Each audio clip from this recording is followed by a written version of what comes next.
Welcome to Over 40 Fabulous and Pregnant. I am your host, Jamie Massey, and you're listening to episode 88. If you are looking for pregnancy stories of women over 40, you've come to the right place. Today on the show, we have Kerra on to share her pregnancy journey at 42. In this episode, she lives not far from me in Graham, Texas, which is always fun to have a local on. She shares such an inspiring story about assumed man's fertility, which we really haven't talked about much on the show. This is Kerra's story about her sixth baby.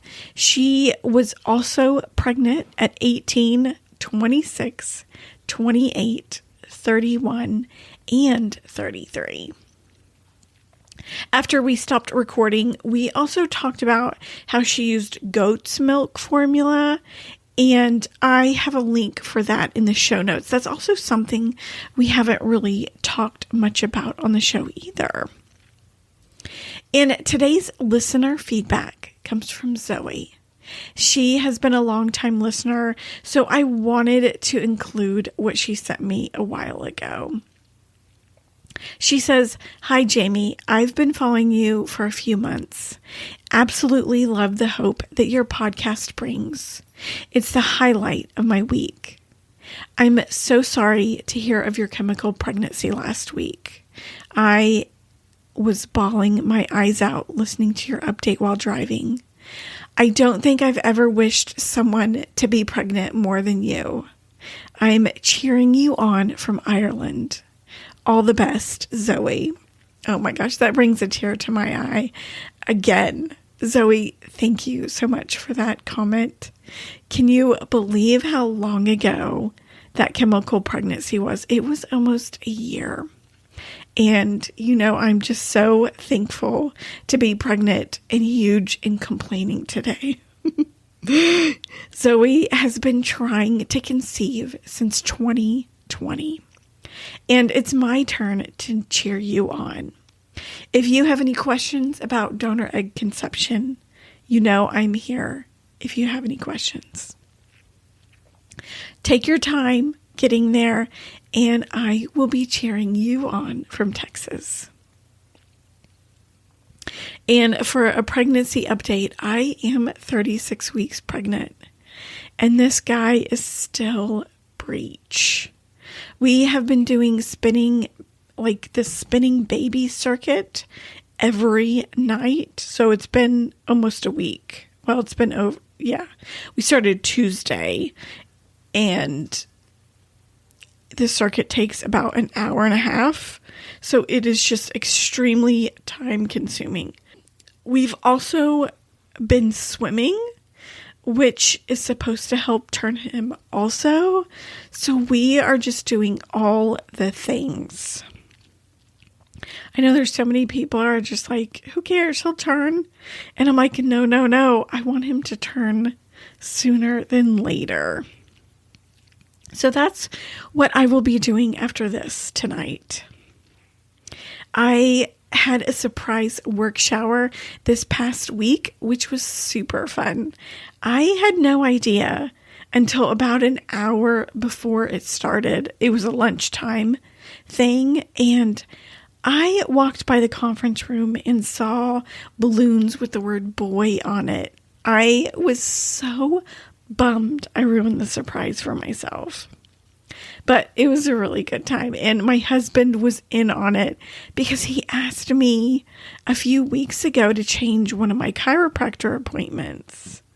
And it was just came out of the blue because I'm like, you don't go to these, who cares? So it was really the owner's wife contacting my husband to do all this work to make sure it went. So it was really fun. And I think we're pretty ready. Everything is washed. His room is not 100%, but I feel like we have some time when he's here to get him ready for that. And I packed my hospital bag today, so I feel pretty ready. I have like a little sticky note of things I need to pack like right at the last minute because I'm like, I'm not buying more makeup or, stuff like that. So I have a few more items to put, and then I just think we're ready, which is so wild. So with that, let's get into Kerra's pregnancy story at 42. Kerra, welcome to the show. Thank you. I'm happy to be here. And Kerra is joining us today to share her pregnancy at 42.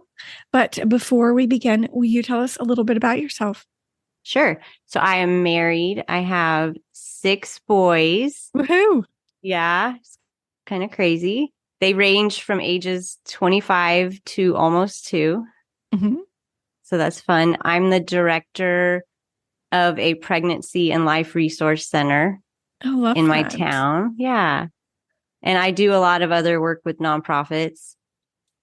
And then my husband and I have a podcast that we recently started. So Congratulations. Thank you. Yeah, we stay busy. And we lead worship also at our church. So awesome. And tell us where you're from because you're not that far away from me. No, I live in Graham, Texas. I'm originally from Tucson, Arizona, though. I moved here about 5 years ago. Awesome. Yeah. And before we got started, we kind of talked about where to start your story. And you were pregnant at 18. So kind of lead us into that. Yes. So that was a little surprise, high school sweetheart. And so I ended up pregnant, 4 months pregnant at graduation. Wow. But I didn't show till probably 7 months, which is so wild. But so, yeah, that was, just kind of a blessing in disguise. I look back at that and just think about all the support that I did have with my family and my church. And that's really what carried me through and made it it really didn't feel like a tough time because I had so much support. Yeah. And so then fast forward, I got married and then had 4 more boys. And so, yeah, there was that gap, there was an 8-year gap in between the first one and the second one. Mm-hmm. So, and then you divorced, right? Yes. So I had 2, I guess the second and third, they were 18 months apart. That was a little crazy. It's fun now because they're so close in age. Mm-hmm. And then 2 more that were 2 years apart. Mm-hmm. And so, yeah, then we ended up divorcing about the same time that I moved here to Texas. Uh-huh. So did you see yourself having more kids and getting married again?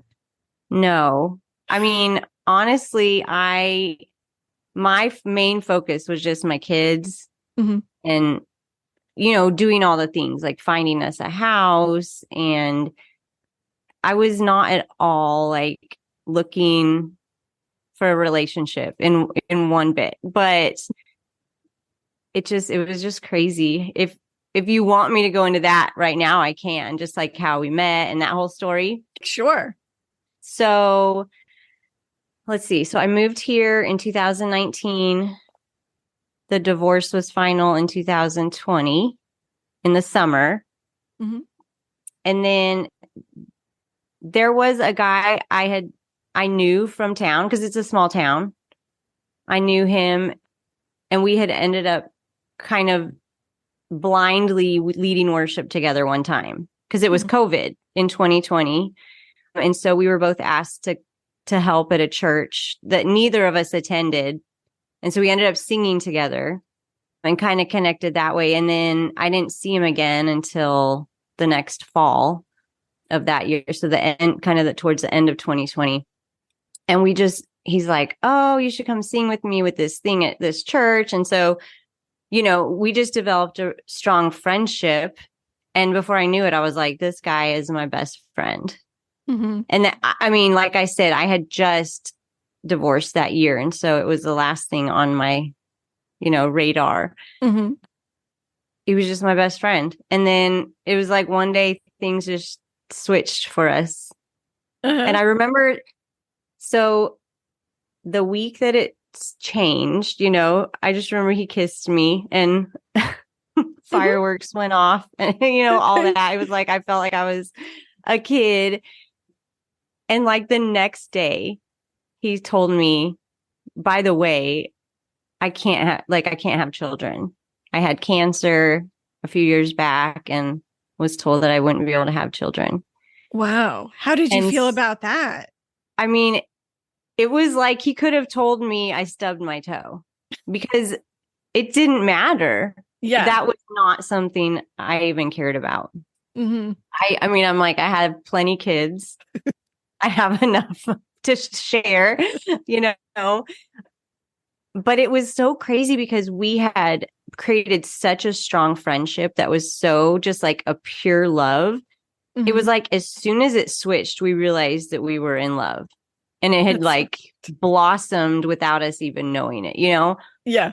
And so as wild as it is, just like a month after that, like we knew we were going to get married. Mm-hmm.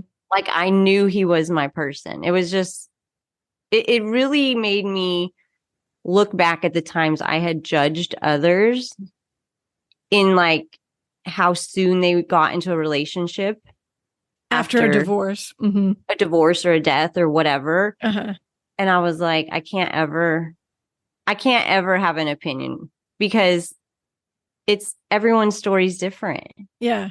And when it's meant to be, it's meant to be. Yeah. Like there was zero question and zero hesitancy that he was my person. And so yeah. So, he told me that and I thought, okay, whatever, like makes zero difference to me. Mm-hmm. And then we dated.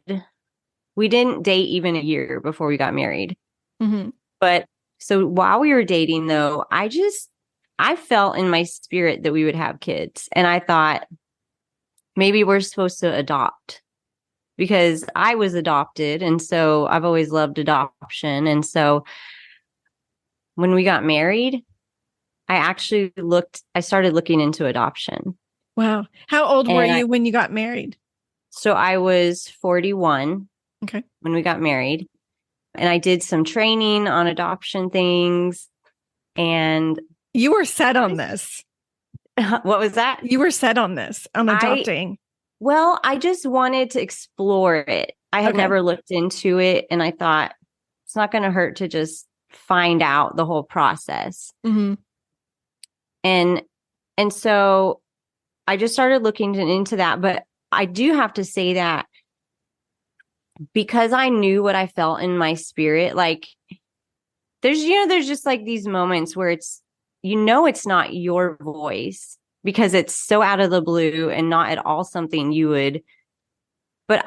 So that's why I was like, I know it was God just telling me like that we were going to have at least a child together. And so I talked to him as soon as we got married, it came up and I said, would you want to look into, medical interventions that could possibly increase your fertility? Mm-hmm. And he said, no, if it's meant to be, it'll be. And to him, it was just like he shut that idea down quick. And I'm like, okay.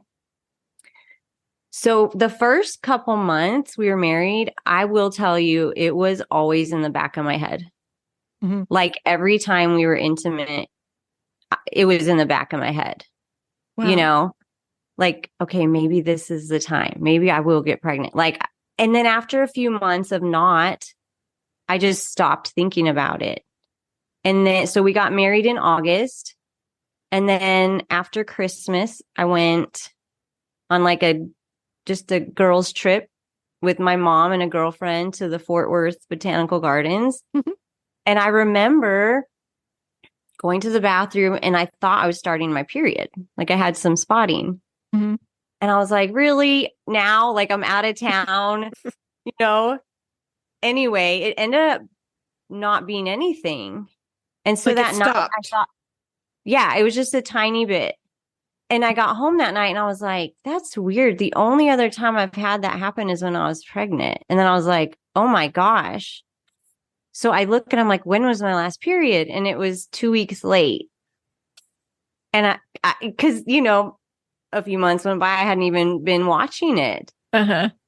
And I was like, oh my goodness, I have to go get a test. So I Did you did. tell him? I didn't tell him yet. Okay. I went and got a test and it was positive. Wow. And of course, I couldn't wait to tell him. And I think this was the next day I went and got a test. So I got it during the day. So I can't wait for him to get home to tell him. And he brings his nieces and nephew home. Oh, and no. I was like, I can't do it. Like, I have to wait. I wanted it to be alone. And so I was waiting and waiting. And then finally they, we have some alone time and we were just sitting on the couch and I said, I got you something at Walmart today. And just trying, like, I know there's no way he would guess it, but I just wanted to kind of play with him. And then I said, well, it was a pregnancy test. And he said, the look on his face was just pure confusion. And he's like, what? And I said, yeah. And then all of a sudden it like hit him. He's like, and like, what, did you do it? And I said, yeah, I was positive. And I wish so badly I had videoed this because he went through like stages of all the emotions. He was in complete shock. He said, oh my gosh, like 100 times. He laughed. He didn't believe me. I had to go show him. And he said, oh, this is just a COVID test. I said, no, I promise it's not a positive COVID test. And, then it finally sunk in and he cried tears of joy. Like it was just all the emotions and it was so raw. And of course, we just stayed up all night talking about it. And he realized that he really had settled in his heart that he would never have a biological child. Mm-hmm. And so it really took a while for his mind to fully accept that it was true. And then he realized how much it had, like just the pain that he had stuffed, accepting that, and that how much it really did bother him. It just all came out. No, he doesn't have any kids. No, this is his only child. And after 5 kids, have you had any losses or any miscarriages? I had one that I know of. Okay. Prior to that. And so, and I could say there were probably maybe another one with a late period, but the kind where you never know. Yeah. But one for sure that I know of. Okay. But overall, I do count myself blessed that I haven't, experienced a lot of that. Sure. Yeah, that's wonderful. So how were things after that? Like he is going through an emotional state. Mm-hmm. Oh, I just can't imagine all the emotions he's feeling. Like this is unbelievable. And ultimately he was just in cloud 9. Yeah. And okay, so then there's this thing happens pretty much every time I've been pregnant because I have all boys. Everybody wants it to be a girl. Right? And I don't care. I really don't. I'm so used to boys. Like that's easy. But of course, part of me is like, oh, it'd be cool. But ultimately, I don't care. And he said he wanted it to be a girl because he just wanted me to experience that. Mm-hmm. But I will say that when we found out, like we did find out through we used the sneak peek test, which that's a whole story because I don't know if you've ever seen it, how it's done, the home kit. No, it's literally like it arrives with like all these warning stickers all over it. like to keep male DNA away from it. And I'm like, What? do you realize what my house is full of? Like there's like literally 5 guys living here. But that's how they check. If there's male DNA in the blood, then they know that you have a boy. And if it's all girl, it's a girl. So, I'm scrubbing my arm. It has all these steps, scrub your arm with soap. And then after I do that, I realize, oh my gosh, my son used this bar of soap. Like I have to start over. And so even when it came back positive for a boy, I thought it still could be a girl. And I just messed up. But then we did have an ultrasound that wasn't 100% because he wasn't cooperating, but they said likely it is a boy. How fun. But once I had him, to see him hold his son, and only child was a son, it was so special. And I was so glad it was a boy. Like he's literally a mini him. It's the cutest thing ever. That's cute. Yeah. Well, tell us, like, how was the pregnancy? How was the first trimester? All the good stuff. So one thing that was really weird that I've never experienced was food aversion. Only one time I had it very mildly and only for a little bit and only with certain foods. But this time it was really strong. Coffee. Just the smell of coffee made me nauseous. Anything fruity made me nauseous, which I love fruit. I couldn't eat fruit. I couldn't smell fruit. Yeah, it was not fun. And this lasted the entire pregnancy. Weird. I could not get near any of that until maybe 3 months after I had him. Wow. It was the weirdest thing. And look, I've talked to other people if they've experienced that. And there's actually a couple people that said they did after COVID, and they wonder if there's a correlation there because COVID affects, that kind of thing. Yeah. Well, I don't know, but it was not fun. Yeah. That's too bad. No. Other than that, I felt really good. I said I was going to exercise. And I really was not that good at it because my last one, which was, 8 years prior to that, I was really good. I exercised, 4 to 5 days a week, and I was in the best shape ever in labor. And it was like literally the quickest, easiest labor and recovery, and so I saw the big difference that makes, but I don't know. I mean, you could blame my age. Were you tired at all? Do you think maybe that was it? I don't feel like I was any more tired than with my other ones. Okay. Typical first trimester tired, get your second wind in the second and then towards the end. But I mean, I only worked twice a week, but I was at work the day I was at work when I started labor. Oh, wow. So, I felt good. Like I felt good enough to do all the normal things.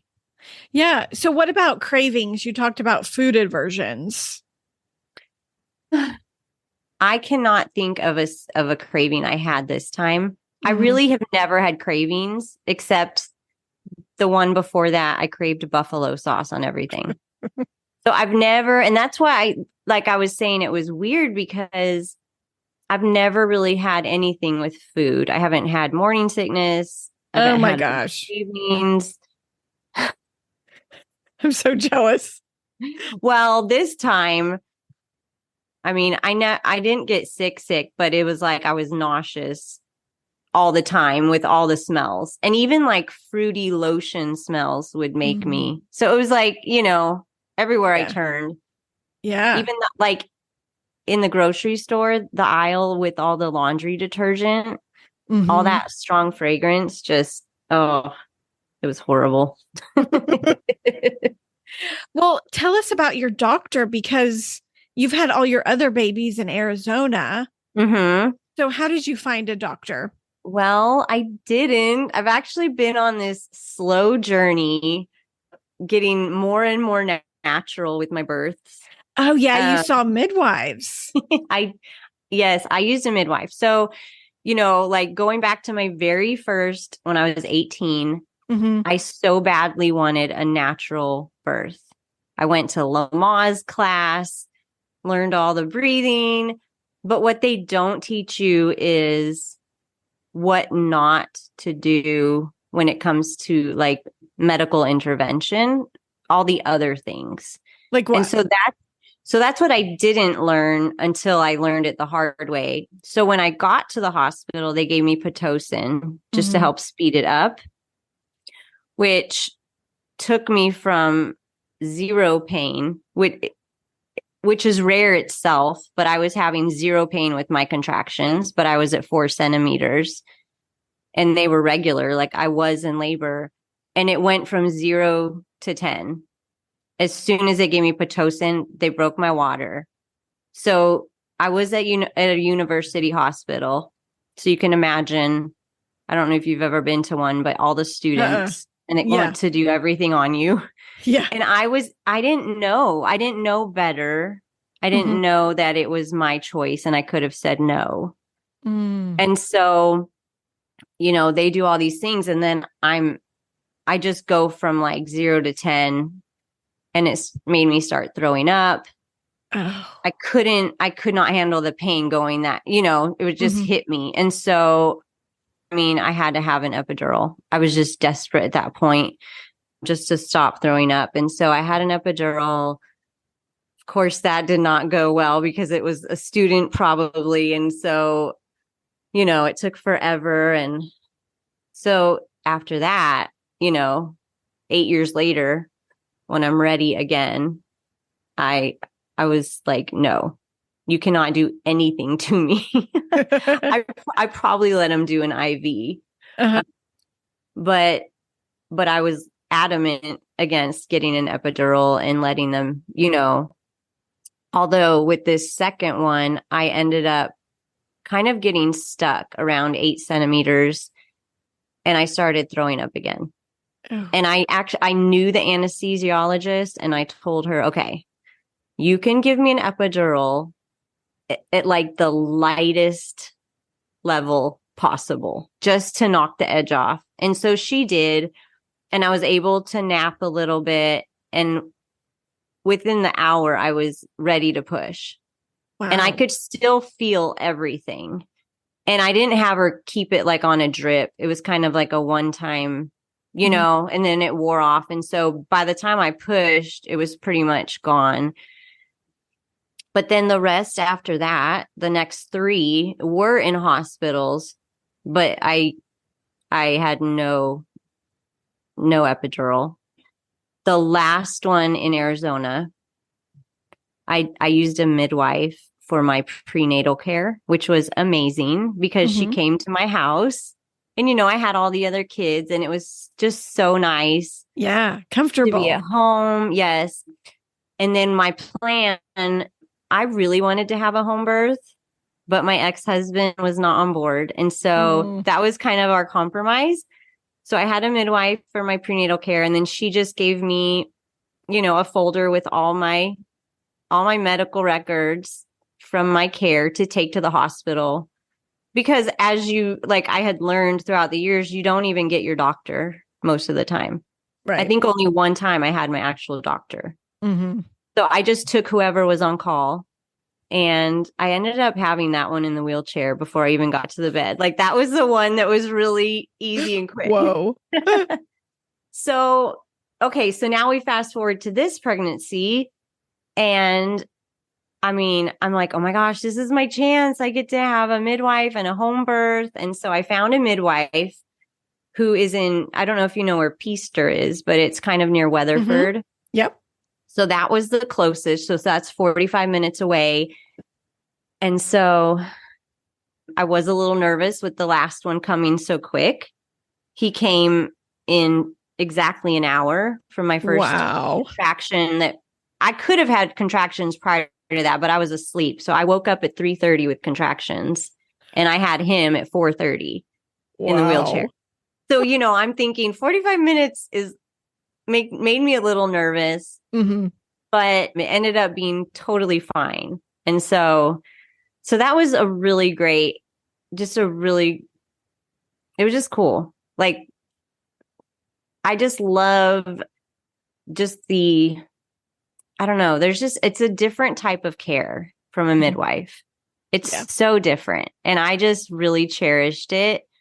And my husband would always go. One time he couldn't go, so my mom went one time, and then when she came to my house, I'd have my kids here, and they got to help and hold the Doppler to hear the heartbeat. And so it was a really sweet experience all around to have the midwife. Yeah. Okay. And so your husband this time was on board for that. Yes. I mean, I wasn't really going to give him the choice. Just kidding.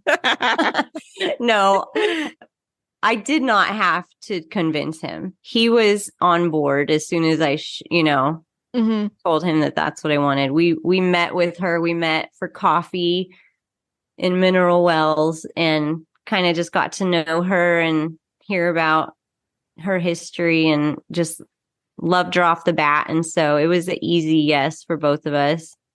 That's awesome. What about products? Is there anything that helped you during pregnancy that you could recommend?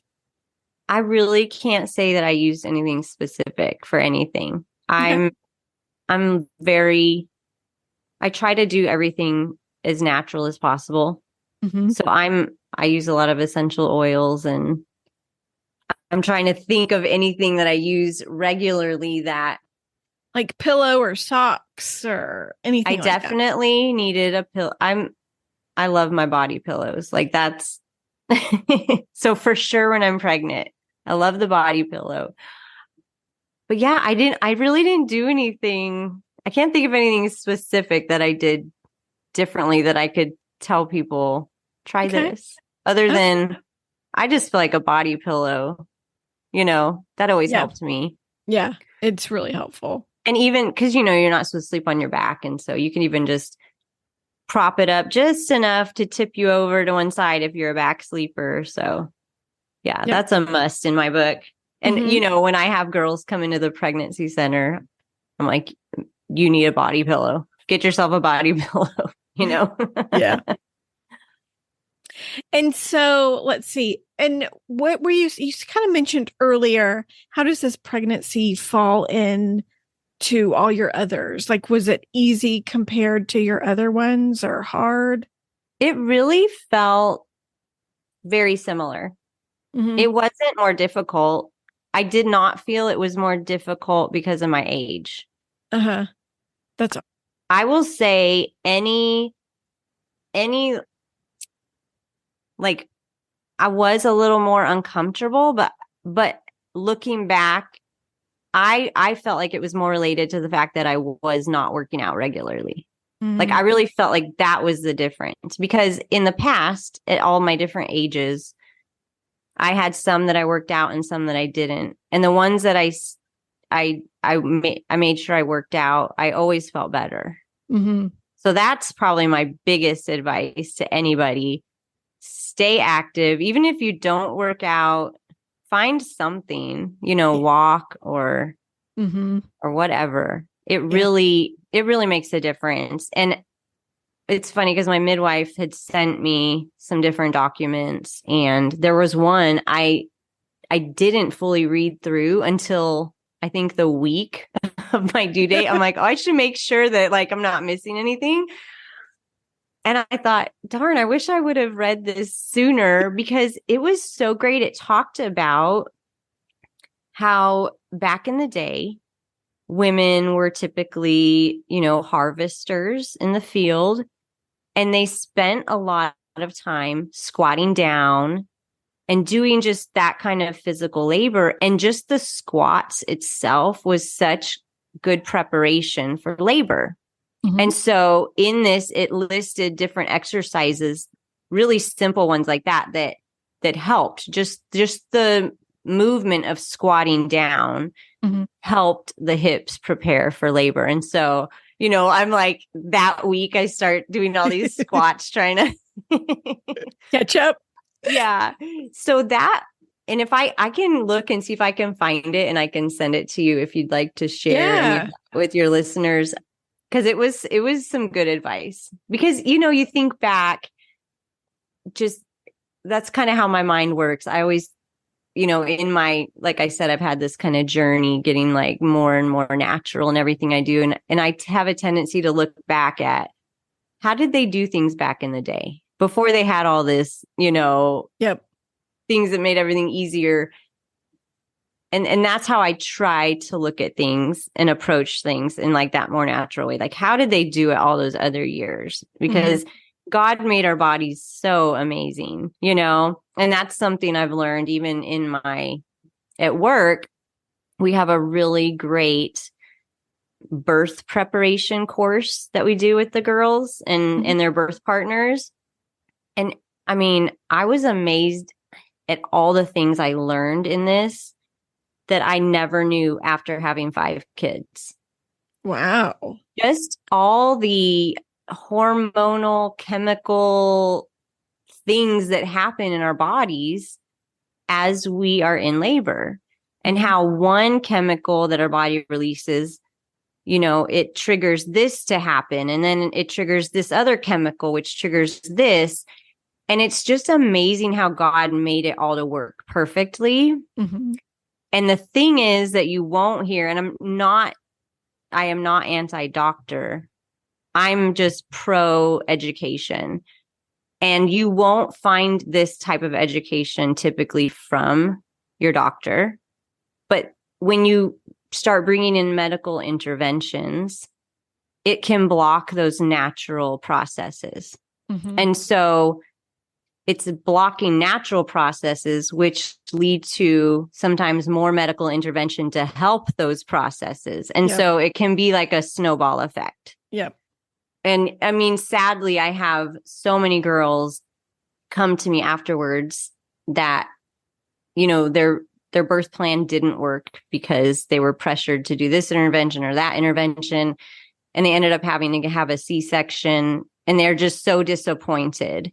And you can look at the train of events and see that it was those little interventions that they persuaded them to do that led to the bigger ones having to happen. And so, I never tell anyone how to birth their child, but I tell them, the ones that tell me they want it to be natural, I will tell them, do your research and know that every choice is yours and only yours, and know if you say yes to this, it might be saying yes to this and this and this. So just be educated, educate yourself on all the processes, all the interventions. That way you can things happen. And thank goodness we do have medical care to swoop in and take care of things, when they do. But if you don't need that, and you do plan it right, and you talk to your doctor about what you want your plan to be and how you want it to go, and you do want this, you don't want that, you really can have like the birth of your dreams as long as everything goes accordingly, And so that's just what I encourage girls to do, women to do, just to know, have a plan. Yeah. And then have a backup plan. You're speaking my language, because I just had a meeting with my doula last week. And she's like, well, why don't you want to be induced? And I'm like, because it's going to lead to a C-section. Yeah, I literally just had a girl come in yesterday, and she was crying to me. She hadn't been to our office prior when she was pregnant. She came to get some stuff. She already had the baby. And she was so emotional because that happened to her. Yeah. And her doctor wanted, and looking back, it was at Christmas time. And she's like, he probably just wanted to schedule it when it was, convenient. And I'm like, sadly, that is the case so many times. And they induced her, and her body wasn't ready. Nothing was happening, and ended up in a C-section, and she's just heartbroken. Yeah. And, sometimes C-sections are so crucial and save lives. Definitely. But when they're not needed and Mm-hmm. they're almost caused, it's just sad. It makes me sad that something so beautiful and natural has been turned into like a whole medical thing. Like it's not a medical procedure. It's a life, like it's just a life situation. You know, it's a natural process. It's not a medical procedure. Yeah, I totally agree. So, yeah. I'm right there with you. We could talk forever about this. I know. That's probably become my biggest passion since working where I do, because I hear all these stories and I'm just exposed, and I just, that's kind of been one of my many passions, in all that I do, is just educating women on what it could be, and just educating them to educate themselves. Yep. Yeah. That's awesome. So this is your sixth baby, but your husband's first. How do you prepare for number 6? Well, you probably didn't have anything. No. One nice thing about working at the resource center is that we get tons of donations. And so there was a lot of stuff I just used from there and then took it back when I was done, which we all kind of do. Our clients will use a bassinet or whatnot and then bring it back for somebody else to use. And so, they're so lightly used too. But I will say that by now I do know that the things that are actually necessary and the things that are not. There's so many things that are not necessary. And so we actually just had a mini crib that we kept in our room right next to the bed. And we borrowed that from somebody. And so it was perfect. It's the same, the mattress is the same size as a playpen. And he had his own little corner. I decorated a little corner because we did not have a room. We still don't have an extra room for him. So he's got the corner of our room. Yeah. And so, yeah, we didn't do anything special to prepare. Like I said, we're both kind of last minute on the whim people. And so we just take things as they come. Yeah. You didn't need any classes or anything. No, I did share with my husband, some of the things that I learned in the classes, like, okay, when I'm in labor, this will probably help, just those kind of techniques. But other than that, honestly, it felt like riding a bike. I've definitely have it down by now. Yeah, I'm sure. Anything else about your pregnancy you want to discuss before we move on to your birth? I don't think. I mean, it was, other than all my weird food stuff, it was pretty uneventful. It was just pretty boring, pretty normal.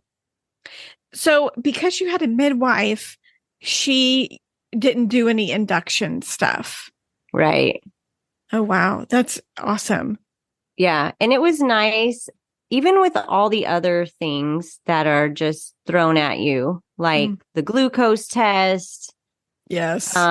Any of those, the genetic testing, which I've never done the genetic testing, but I've always done the glucose test. But this time she said, if you don't want to do it and you've never had issues in the past with your pregnancies, then you're okay to turn this test down. And so I did, because I hate that. I hate that test. Me too. It's like the most awful feeling with, So yeah, I'm like, I easily turned that test down, and just all the other things, like, it was nice being able to sit down with her and prepare, like if I wanted the vitamin K shot or the eye ointment or anything. And honestly, I turned it all down. I turned every single thing down because I was able to sit with her and really ask her truthfully, what's the benefits? what are the downsides? And so we just decided to go with nothing. Okay. So yeah, I'm like, we're just trying. And he still to this day has never seen a doctor, which will probably freak a lot of people out. Don't come for me. Don't come for me. When did you start labor? How far along were you? I was actually on my due date. Oh, wow. Which has never happened. How fun. Yeah, it was fun. I was at work and I remember I picked up breakfast that morning on my way to work and my total was 777. And I'm like, oh, it's the perfect number. Today's going to be a great day. Like something cool is going to happen, you know? And of course, in the back of my head, I'm like, maybe I'll actually go into labor, like, you know? Yeah. And so throughout the day, I really had it got stronger and stronger. I felt like today was going to be the day. Mm-hmm. And so I was making sure I got everything done at work that needed done, you know, because I wouldn't be there the next day. That was my thought. And we have a program called Embrace Grace that we do at the office. And it's kind of like a small group for pregnant single moms. Mm-hmm. And so we had met.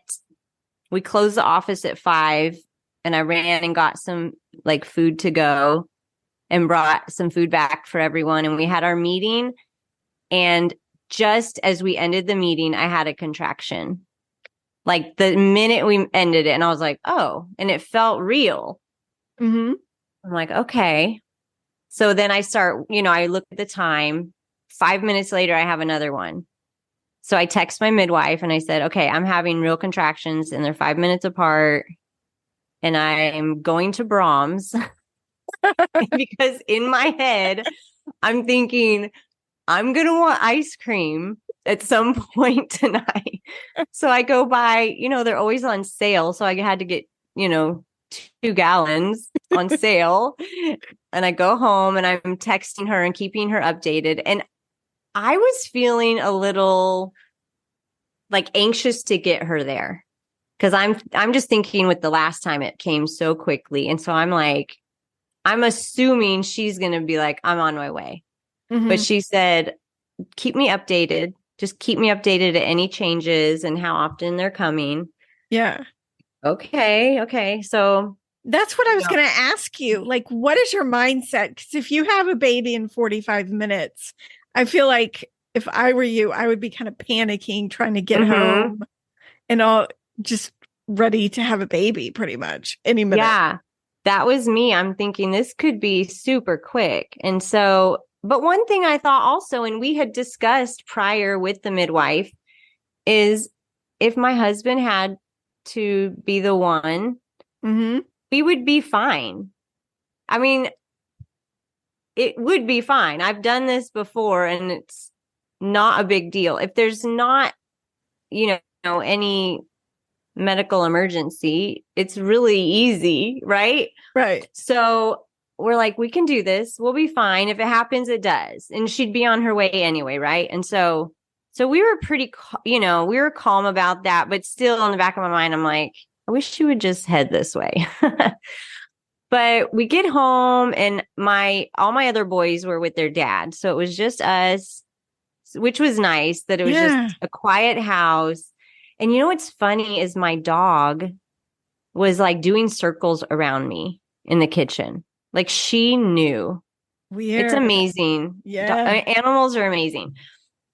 So she knew something was up. And so I got on my yoga ball. That's always kind of been with all my other labors. That's my comfort place. So I sat on my yoga ball and we played worship music and just relaxed. And it was just the two of us. And it was just so nice. We had the lights off, just like a really dimly lit kind of yellow light. And it was just so peaceful and wonderful. And the dog was just laying in there staring at me, you know, so cute. Yeah. So that was, let's see. So it was about 8 o'clock, I think, when I had my first contraction. when I was leaving work. And then I kept updating her, and she said, okay, I'm going to head that way. And I had just stayed on my yoga ball that whole time, pretty much. Then she got there at about 11 o'clock. Oh, that's kind of late. Mm-hmm. And I could tell I was getting close to like that transition where you go into like that last bit of labor. That's the intense part. And so she checked me and I was 8 centimeters. And she checked me about 11:30. And then after that, it pretty much started rolling. And so for me, it feels really good to have my husband pressing on the back, like on my tailbone, and kind of massaging that, but pressing hard. And so that's what he had been doing. But after she checked me and it got more intense, it's like I didn't want anyone touching me. I mean, I didn't want, I wanted to hold his hand, but nothing really made a difference with, any kind of pressure or anything. And so I had been sitting on my yoga ball, leaning my head on my bed. And I have a picture of that. Oh, fun. With the dog in the background. But then I kind of just got on my knees and leaned on the bed once it got intense. And one thing I will remind everybody, if you want this recorded, if you want your birth recorded, like prepare for it before you get into intense labor. Because she had an assistant midwife, and in my head, I was going to give her my phone and have her record everything and take pictures. And once I hit that, it was all out the window. I didn't even think about it. And so, yeah, make those arrangements before you're like heavy in it. So I was just down on my knees, and she was behind me, and my husband was kind of behind me on the other side. And then she just said, like, when you feel the urge to push, like I got to 10 centimeters by that point. And she said, when you feel the need to urge to push, just go ahead. What time was that? It was like, it had passed midnight. So probably, about, I think I should know this, but I had him right around 12:30. I don't know I'm not remembering the exact time, but it was right around 12:30. So not too far past midnight. So yeah, I just started, I didn't push for long, probably maybe 10 minutes. Were you still on the floor when you were pushing? Yeah. And then she actually had me put put one foot up. So like I was on my knee on one side and then my foot on the floor on the other side, which opened my pelvis even more. If you can imagine that position. Like you're kind of pointing with one foot. Right? Yeah. Like, and then almost like the other side, I was like in a squat on one side and kneeling on the other side. Yep. Yeah. And so that's how I stayed. And then I pushed out his head, and she said, don't push, stop. And I'm like, are you serious? In my head, I'm like, are you serious? Like, do you know how this feels? Because that is the most painful part, right? Obviously. She was like prolonging the ring of fire for me. Well, what I didn't know and I couldn't see was the cord was wrapped around his neck, and it was back up. He was so active, always, like it was like he was doing flips. And so I think he really had it wrapped, like, you know what I mean? So it's pretty tight. She couldn't just pull it over his head easily. So she had to it took her a few minutes. It felt like forever. But it probably was only 30 seconds, honestly. Right. But it felt forever. But she was so calm and just gentle, and she got it and she unwrapped it and got it around his head. And then she said, okay, now you can push the rest of him out. And it didn't just come out like I mean, usually the shoulders are smaller. And so once the head's out, the rest is easy. The rest just kind of slides out. No, I had to push so hard to get his shoulders out. And once she measured him, she said, "Oh my gosh, no wonder his shoulders were wider than his head." Oh my gosh. So yeah, that part was not fun. But Yeah. I mean, I think people forget how common it is to have the cord wrapped around their neck too. Yeah. It really is. It's so amazing to have calm providers that just they know what to do and they just do it quickly. And Yep. like I would have never known. Yeah. Probably best if you don't know. Just fix it and let's go back to it. Right. Yeah. And I actually saw that happen with a friend in the hospital. I was recording it for her. And it was so amazing how quick the doctor was. Mm-hmm. She just said, "Hold on, don't push." And she just actually clamped the cord really quick and cut it and then said push. And it was like so fast and smooth. Like my friend had no idea what even happened. It was that quick. So it's really impressive. But yeah, so then he finally came out all the way. And I remember we just sat there, like I leaned back. She helped me pull him up to me, and I held him, and I just fell back, and my husband held me, and we just sat there and cried. And that's what I would have loved to have at least a picture of, just that moment. But it's in my brain forever. It's like the sweetest moment. Mm-hmm. And so the midwife caught him. Mm-hmm. And then she went through your legs and gave him. Yeah. Like once I kind of turned around. So then my back was to the bed and my husband was behind me. Uh-huh. Yeah. How sweet. So it was so sweet. The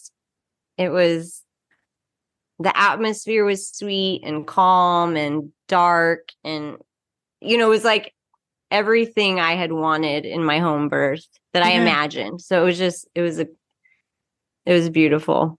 Yeah. So what was important to you after that? Probably just getting, all the things done so I could breastfeed him. So I held him. We just did skin to skin for a while, for a pretty long while. And then. Was it until the placenta came? Okay. Yeah. So I'm trying to remember. I think she had me get up on the bed for that, to birth the placenta. And I held him for a while. And then my husband actually sat in the rocking chair next to the bed and held him skin to skin while she, kind of checked me out and made sure I was good and all that fun stuff, and got me some food. I did not feel like ice cream at all. She went and heated up some leftover steak for me, and that hit the spot. So funny. And not your ice cream that you so prepared for. I know, and I didn't even eat it. But yeah, so we did that, and she checked him out, did the APGAR rating and measured him and weighed him. And my husband helps with that. They have like the scale that they just hold up. Yep.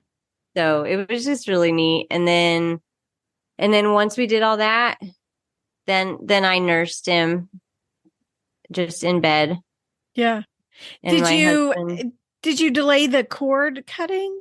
We did. We delayed it. Probably, I feel like it was close to an hour.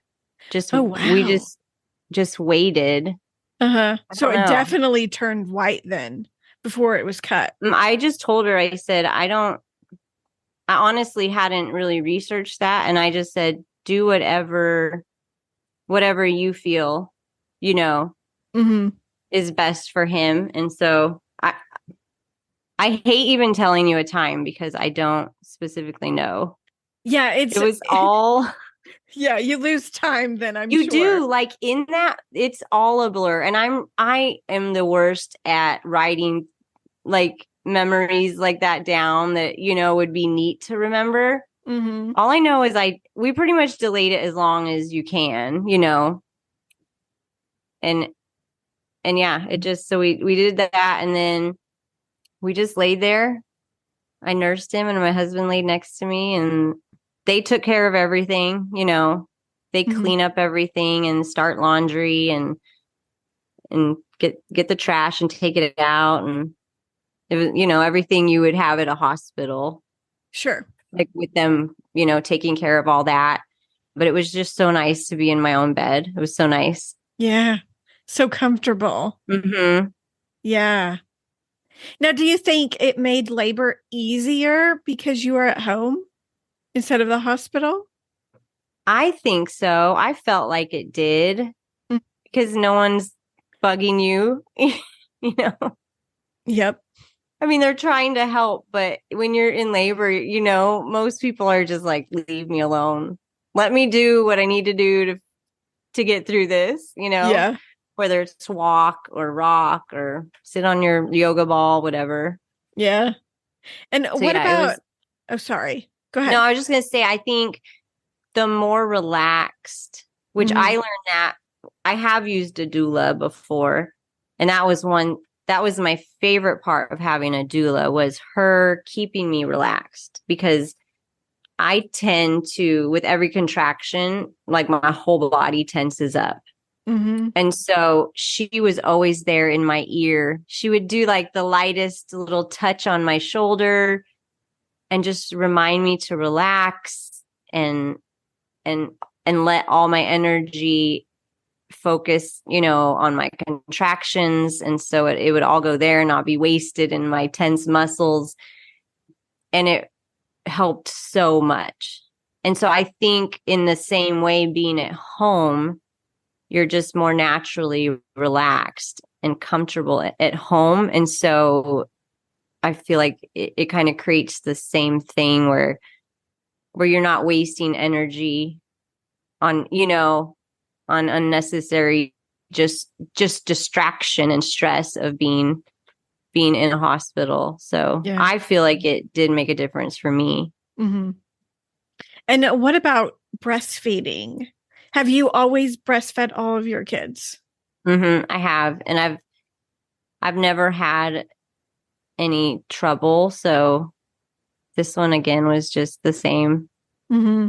That's which is awesome. nice. I mean, I've needed some help with, like, okay, he might not be latching perfectly, and they'll show me, pop his lip out, or, his lip gets tucked or whatever, little things like that. So it's really nice having someone that knows what to look for with that. Mm-hmm. But yeah, I've always done that as long as I can. Yeah. What was I going to ask? Do you pump also, or did you exclusively I breastfeed? don't pump like some people, that Mm-hmm. pump every time after they nurse. I typically just pump if I notice I still have more, I'll pump. That way I have just a little bit of backup, for once. Yeah. If I run to the store and dad's home, or, my mom was watching him, Uh-huh.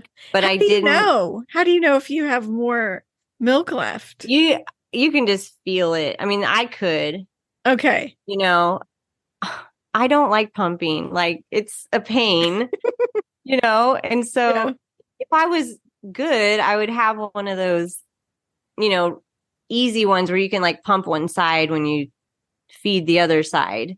Yes. That's great. Uh-huh. But I didn't. And so I typically would try to just start on one side and then maybe do the other side a little bit, and then you can just tell by feeling Mm-hmm. there's some more in here. It's more full. So then I would pump a little bit. Okay. But yeah, I was not really good at, pumping on a regular basis to get a good supply up. Yeah. Tell us about how your recovery went. It went really well. I did tear a little bit, but it was pretty superficial. She said it didn't go too deep. And she told me a few essential oils to kind of mix together and apply to that. And I feel like I healed really quickly. Mm-hmm. So did you not have stitches? No, it wasn't enough to Oh. stitch. And I, in the past, my very first one, at the university hospital, they did stitch me. I don't think I ever had an episiotomy. I Ugh. think that was the only time that I tore was that first time, and Mm. they stitched me because it was Uh-huh. enough. But the other times I didn't. So yeah, this one wasn't bad though. So I would just put a mixture of lavender and helichrysum, like mixed with a carrier oil. Uh-huh. And I did that. I just would do that, every time I went to the bathroom, Mm-hmm. and that helped. But yeah, I feel like just in a few days, I didn't notice it anymore. So that was Uh-huh. nice. Now, how long do you think you were close to being back to normal, recovery wise? I feel like within a week, A I felt pretty week. normal. Wow. Yeah. I mean, I wasn't like outside doing jumping jacks. Yeah. Yeah. But, I mean, when you have other kids, You have no you can't choice. stay Yeah. down. Yeah, you don't have a choice. No. My husband is so helpful. Uh-huh. And so, and one thing my midwife reminded me of is you might feel fine on the outside, but there's internal things that need to heal that you can't see. And so even though I felt great, I really took it easy. I mean, Mm-hmm. I didn't do anything, but I had to, sometimes I would have to drive my kids to school, and just be at home, just doing all the home things. So Yeah. no, nothing strenuous. And he was so great. And so I was able to rest a lot, Mm-hmm.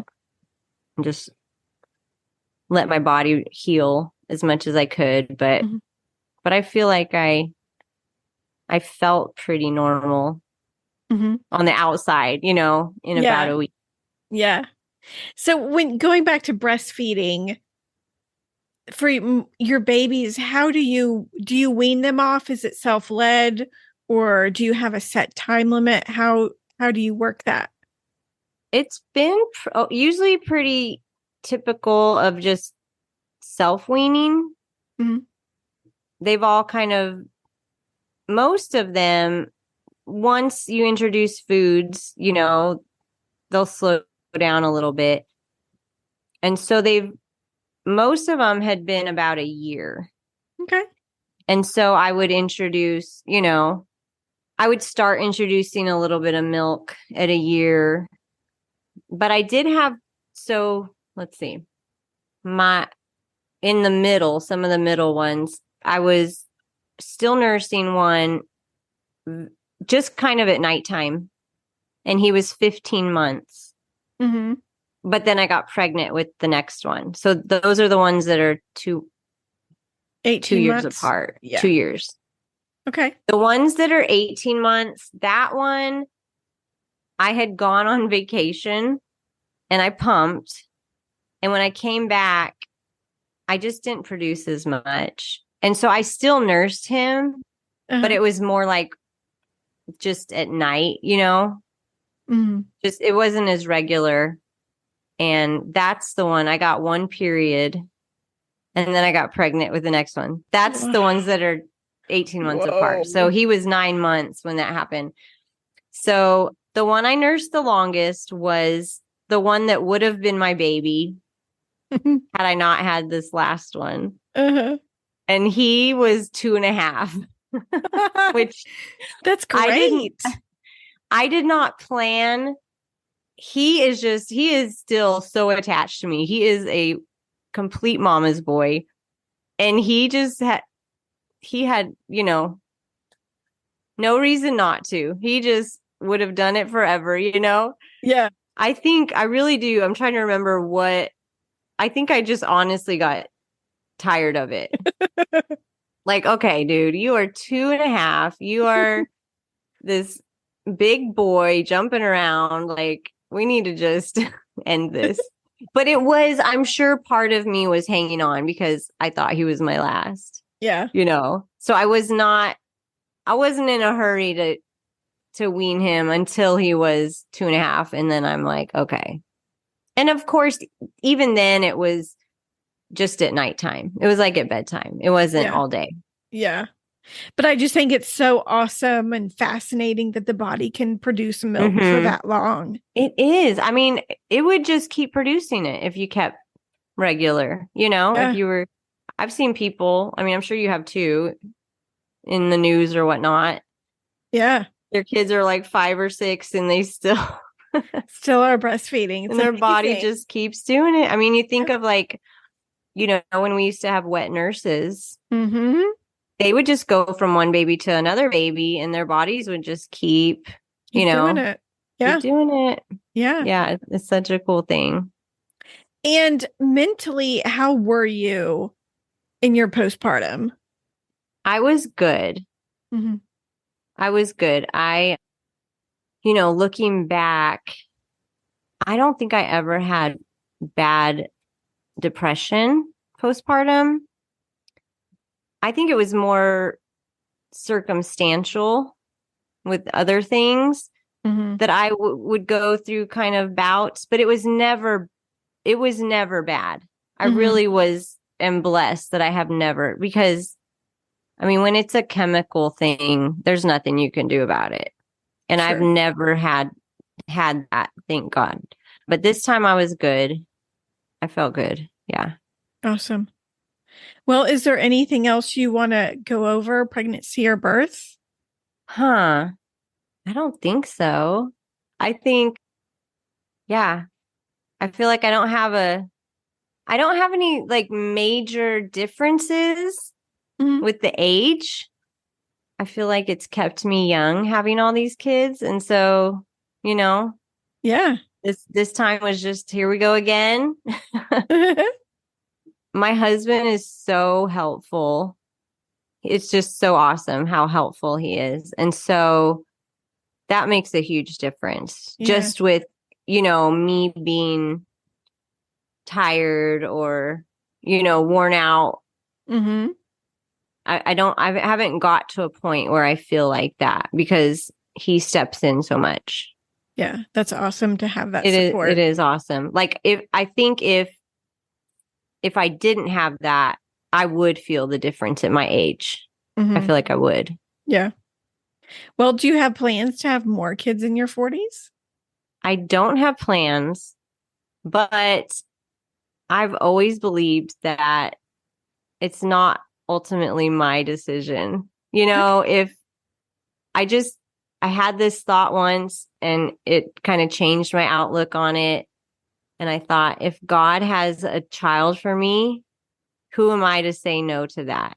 And so if you were myself, like my choice, I'm okay with no more. And my husband's okay with no more. But especially with this situation of it being such a miracle. Yeah. I mean, who would say no to another miracle, right? Yeah. So, yeah, we'll see. Cool. But yeah, part of me is like, I'm totally okay if I were to just start menopause and not have to deal with this again, Yeah. And what has been your biggest challenge being pregnant over 40? I honestly don't feel like I had a big challenge. I felt pretty good. I think my biggest challenge is probably going to be just being an old mom. I'm sure I'll get that. Are you his grandma question eventually, That's okay. I've had all the different, all the different ages. I've been a really young mom and now I'm an older mom. So yeah, what a contrast. I love it. I know. I will say, I think I know what the biggest difference is now that we're talking about this. The biggest difference with my age is how I handle situations. Just with more wisdom and more experience. Mm-hmm. And there's no need to get excited or upset because I've lived so many childhood issues, right? Like Yep. with all my boys, they're pretty wild, just they're boys. Yeah. And so I've experienced pretty much anything you could that a kid, that you'll come across, and you live through it, and they're all fine now. And so, now if something happens, I don't get stressed. I don't get frustrated. It is what it is. And it's a season. He's going through this testing his boundaries right now. He's really independent. I feel like he's almost like he's going through what they call the terrible twos before he's two, because he's just, he's already super independent. Mm-hmm. And he knows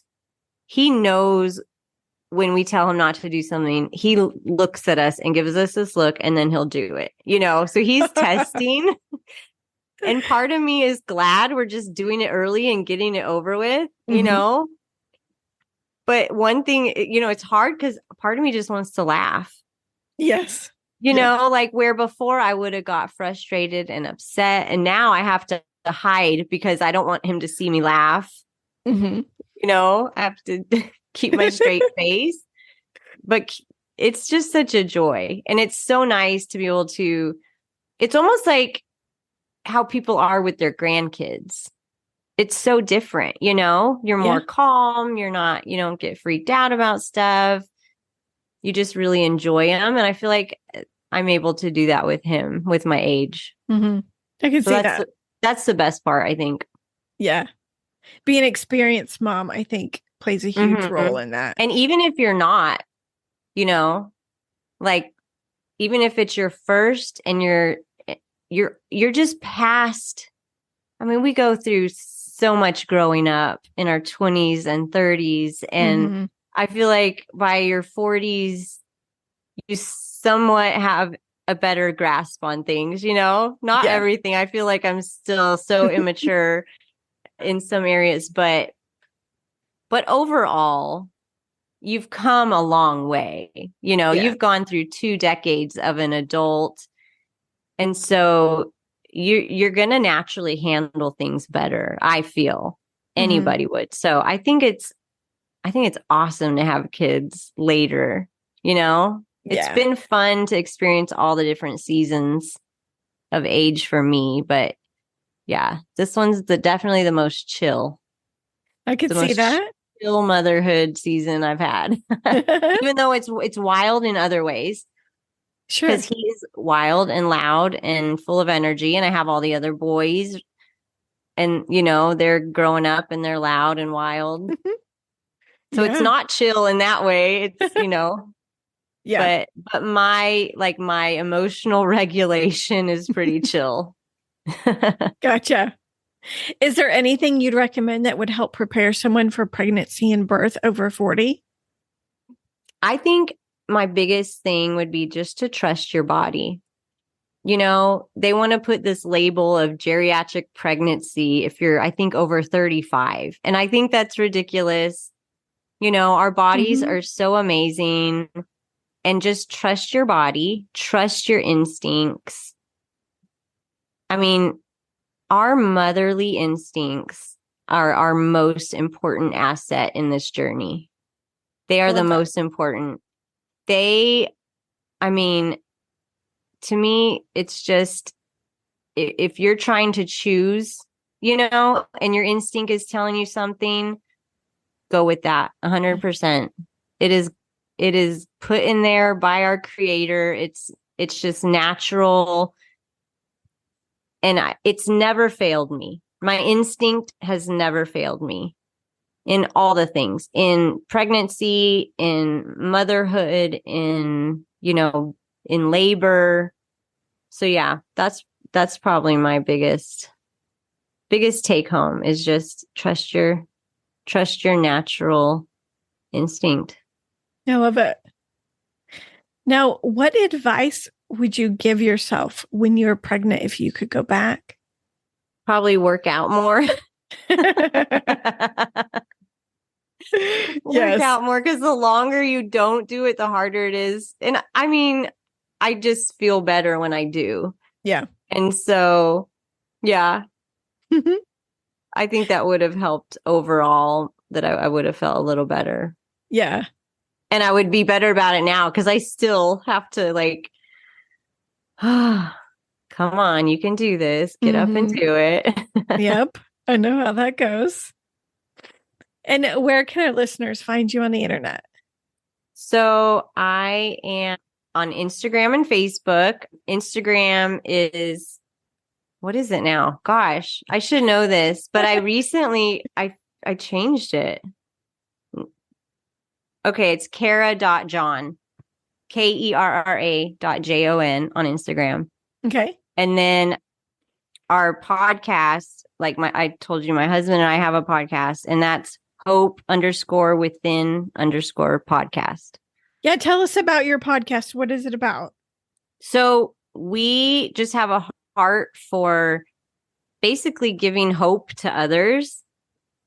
Like I said, we're both involved in a lot of nonprofits, and that kind of seems to be the center of it, is these people that need hope, whether through it be children. Yeah, through whether the Christian faith, right? Yeah, or even just from hearing that someone else has overcome what you're enduring right now, it brings hope. Yeah. And that is biblical. But even if you're not a believer, and if you don't have a spiritual, or religious background, that's just true. That's been proven over and over. To hear someone else say, "Hey, I've been through that and I made it out and it's okay." It births new hope inside you. And so that's just our heart behind this, is to give people hope. 1 Peter 3:15 says, "Always be ready to share the hope within you." And so, that's kind of been our motto through this, is just to bring people on to share the hope that's within them, that somebody else can hear and find hope. And so, we have stories of motherhood. We have stories of overcoming drug addiction. We have stories of people losing loved ones, losing spouses, and then finding love again. And just some really beautiful stories that other people, we know other people out there are living. And so we just want them to know there's another side. There's light on the other side, you'll get through it. So that's our heart behind it. So yeah, we're pretty new. So we have a few recorded. We haven't released that many, but yeah, it's exciting. Yeah. Well, good luck with your podcast. And Kerra, thank you so much for coming on the show and sharing your pregnancy.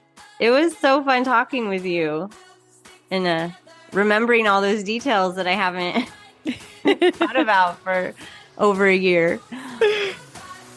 And that wraps up another great episode on Over 40 Fabulous and Pregnant podcast. Thank you so much for listening. I hope you have a great week, and I will see you next Monday.